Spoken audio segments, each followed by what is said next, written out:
Welcome back. As we get older, vein problems in our legs tend to become more prevalent. But what is the difference between varicose veins, spider veins, and then, of course, how can you treat them? Well, joining us today is Dr. Edward Mackay, joining us to explain. How are you, doctor? I'm fine. Thanks for having me. Well, I'm excited you're here in the sense that I didn't realize how many people suffer from issues of varicose veins or spider veins. So kind of break down the condition a little bit for us, for those of you who may not understand it, myself included. Well, it's under a broad category of venous insufficiency. It means the veins aren't working like they should. Spider veins are very primarily cutaneous, and they can be tied in with varicose veins. But varicose veins means that there's an underlying problem with the whole circulation of the veins, usually valvular. That means the valves aren't closing right and blood's flowing the wrong way. Sometimes it can be obstructive. That means blockage somewhere. So we have to evaluate that and figure out what's going on with each individual. Dr. Mackay, one of the things that I always am curious about is when should a person, if they're watching at home, kind of give you a call if they realize that there's a problem? What are some of these warning signs that they might need some treatment? Well, it's all based on symptoms. Just having the varicose veins doesn't mean you have to have them treated, the bulgy veins, but when they start having pain from them or swelling in their legs or bothering them, then it's time to have someone look at it and give them a evaluation.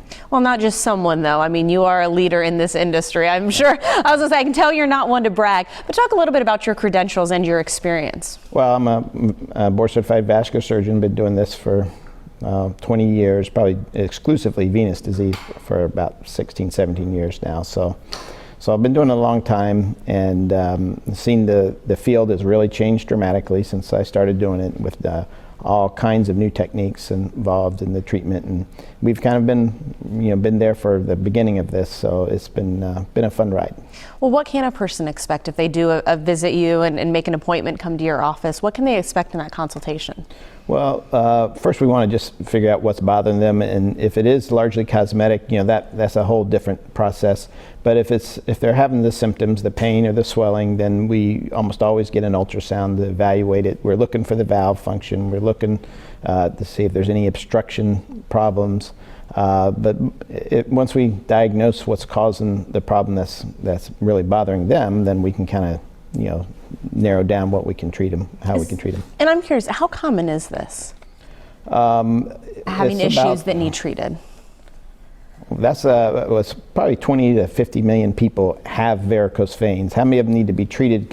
It depends on the level of symptoms that they're having. That's a hard number to put your finger on, but it's a very common problem, and it gets more common as we get older. So, like everything. Yes. So as people live longer, more and more will have varicose veins and problems like that. Okay, well, that's even more reason to give you a call. And I know you're going to be coming back, and so we're going to be talking about some of those treatment options. And I don't know if you can kind of glaze over real fast. What are some of those things that you can do to help people who are suffering? Well, the biggest changes have been made, moving away from surgical treatment to minimally invasive treatment, which is the endovenous treatment, where you use catheters to close veins down. And the most common is using techniques that use heat to kind of cauterize and close the vein down. And those have been what's really grown the field quite a bit. But now there's even newer ones coming out that use less glue, for example, a cyanoacrylate that seals off the vein rather than using heat, and another device that uses a little mechanical thing that damages the vein with a little sclerosant, and that's called Clarivein. That should be coming out this year. It's been out, but the insurance companies are starting to recognize that that's key. That's key for a lot of people. Yeah. Well, I'll say let's have you come back and we'll maybe break down some of those treatments a little bit, and just to help those people out there who are watching. Until then, thank you so much for your time. Okay. And if you want more information, well, there's your phone number on the screen. Of course, 3 locations. We do want to point that out as well. So if you need more information, there you go. 727-527-2888. Thank you so much. We appreciate it. I appreciate it.